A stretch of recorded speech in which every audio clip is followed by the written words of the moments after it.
आपल्यासोबत आमदार महेंद्र दळवे आहेत। दळवी सर, आपल्या मतदारसंघातले ॲडव्होकेट प्रवीण ठाकूर जे आहेत त्यांनी आता अजित पवार यांच्या प्रमुख उपस्थितीमध्ये अजित पवार यांच्या राष्ट्रवादी काँग्रेस पार्टीमध्ये प्रवेश केलेला आहे। आपण याकडे कसं पाहता? नाही, माजी आमदार मधुसूर ठाकूर यांचे ते सुपुत्र आहेत, पेशाने वकील आहेत आणि राजकीय त्यांनी प्रयोग पण केलेला आहे। खास म्हणजे लोकसभा निवडणूक त्यांनी त्यावेळेस अनपुलेच्या अगेन्स्ट जाऊन लढलेली आहे।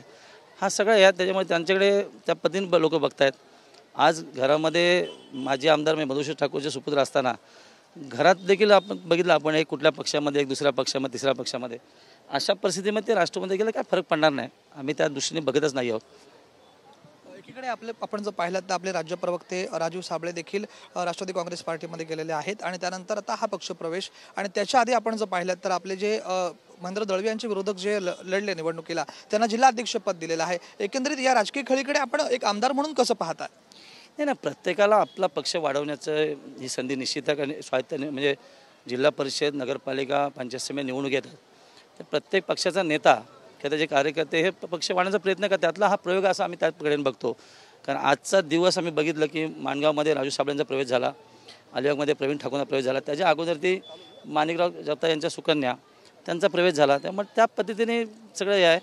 आता प्रत्येकाला आपला पक्ष वाढतं, पण ह्या जिल्ह्याची ताकद, आम्ही शिवसेनेत 3 आमदार आहेत, भारतीय जनता पार्टी 3 आमदार आहेत, राष्ट्रवादीचं 1 आहे। त्यामुळे त्यांना असं वाटतं की आम्हाला कम्पेअर करण्यासाठी ते पक्षप्रयोग करतात, पण तसं नाही आहे।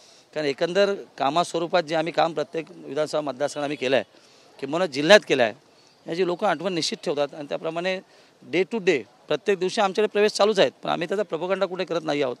या सगळ्या गोष्टींनी आपण बघितलं की मागच्या वेळा माझ्याविरुद्ध ज्यांनी विधानसभा लढली त्या छोटम शेठ, दिलीप भोईर, माझी सभापती, त्यांनी देखील आमच्या पक्षात प्रवेश केला।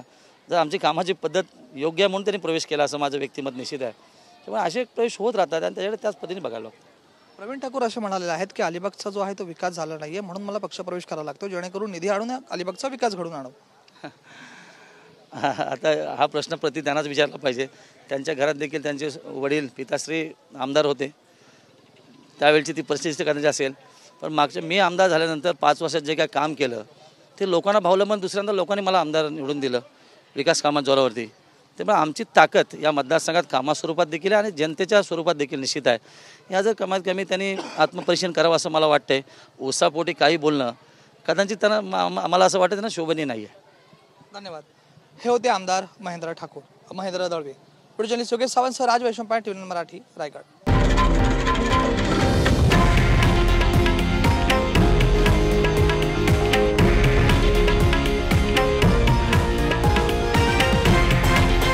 हे आहे देशातील नंबर 1 न्यूज नेटवर्क आणि आपण पाहत आहात TV9 मराठी, एकमेव।